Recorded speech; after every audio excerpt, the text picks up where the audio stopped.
നമസ്കാരം. ഇറാനുമേൽ ബോംബാക്രമണം മണിക്കൂറുകൾക്കകം. ഇറാന്റെ തിരിച്ചടി വാഷിംഗ്ടണിൽ ബോംബിട്ടുകൊണ്ട്. ആ ബോംബുകൾ ഉടൻ വീഴില്ല. ഇറാൻ ഏകീകൃതമായിട്ടൊരു നിർദ്ദേശം മുന്നോട്ട് വയ്ക്കും വരെ അങ്ങനെ ഒരു ബോംബ് വീഴില്ല.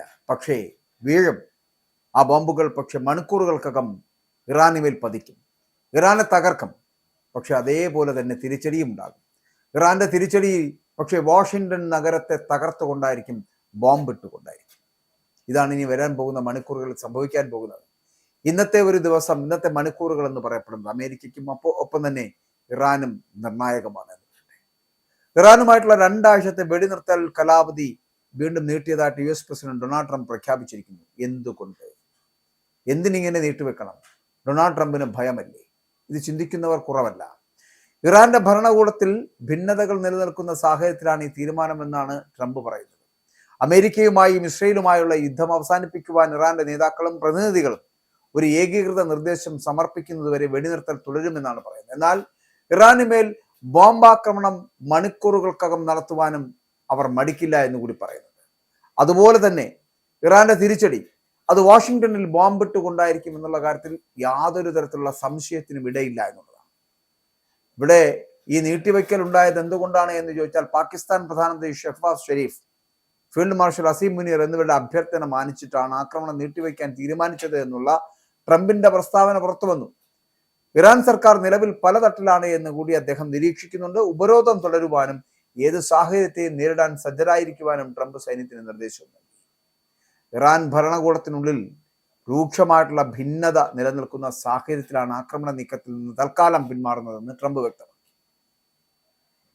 ബുധനാഴ്ച രാത്രി 8 മണിയോടെ വെടിനിർത്തൽ കരാർ അവസാനിക്കാനിരിക്കെയാണ് അപ്രതീക്ഷിതമായിട്ടുള്ള ഈ പ്രഖ്യാപനം പുറത്തു വന്നത്. ഇറാന്റെ ഔദ്യോഗിക പ്രതിനിധികൾ ഐക്യരൂപേണയുള്ള ഒരു നിർദ്ദേശവുമായിട്ട് മുന്നോട്ട് വരുന്നത് വരെ ആക്രമണം ഉണ്ടാകില്ല എന്ന് ട്രംപ് അറിയിക്കുന്നു. എന്നാൽ നാവിക ഉപരോധം കർശനമായി തുടരുമെന്ന് കൂടി അദ്ദേഹം വ്യക്തമാക്കുന്നുണ്ട്. മാർച്ച് 23 ആരംഭിച്ച താൽക്കാലിക സമാധാന ശ്രമങ്ങൾക്ക് ശേഷം ഇത് 4ാം തവണയാണ് ട്രംപ് വെടിനിർത്തൽ നീട്ടുന്നത്. ഇറാന്റെ ഭരണ നേതൃത്വം നിലവിൽ അതീവ ദുർബലമാണ് എന്നും അവർക്ക് കൃത്യമായിട്ടുള്ള ഒരു തീരുമാനമെടുക്കുവാൻ സാധിക്കുന്നില്ല എന്നുമാണ് വൈറ്റ് ഹൗസിന്റെ വിലയിരുത്തൽ എന്ന് പറഞ്ഞത്.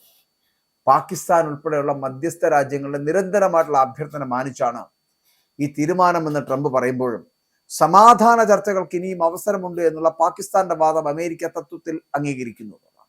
അതേസമയം ഇസ്ലാമാബാദിൽ നടത്താനിരുന്ന അല്ലെങ്കിൽ അവിടെ നടക്കുമായിരുന്ന സമാധാന ചർച്ചകളിൽ നിന്ന് ഇറാൻ പിന്മാറിയതിനെ തുടർന്ന് അമേരിക്കയുടെ വൈസ് പ്രസിഡന്റ് JD വാൻസിന്റെ പാകിസ്ഥാൻ യാത്ര റദ്ദാക്കുകയാണ്.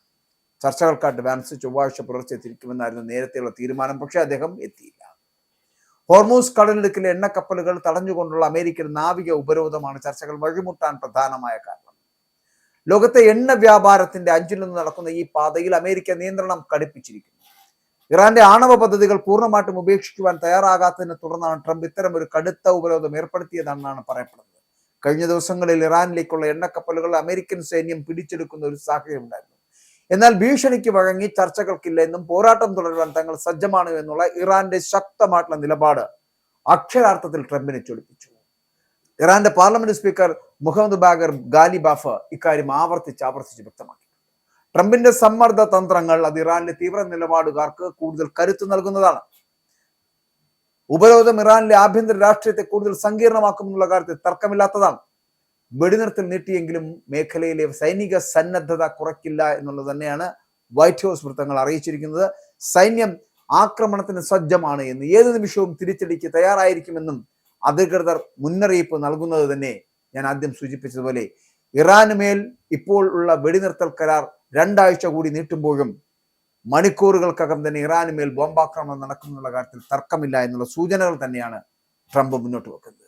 ഇറാന്റെ തിരിച്ചടി എന്ന് പറയപ്പെടുന്നത് എത്രത്തോളം ഉണ്ടാകുമെന്ന് ഇപ്പോൾ പക്ഷേ വാഷിംഗ്ടണിന് കരുതാൻ കഴിയുന്നില്ല, അല്ലെങ്കിൽ അമേരിക്കയ്ക്ക് മനസ്സിലാക്കാൻ കഴിയുന്നില്ല. പക്ഷെ ആ തിരിച്ചടി ഉണ്ടാകാൻ പോകുന്നത് നിമിഷങ്ങൾക്കകമായിരിക്കും.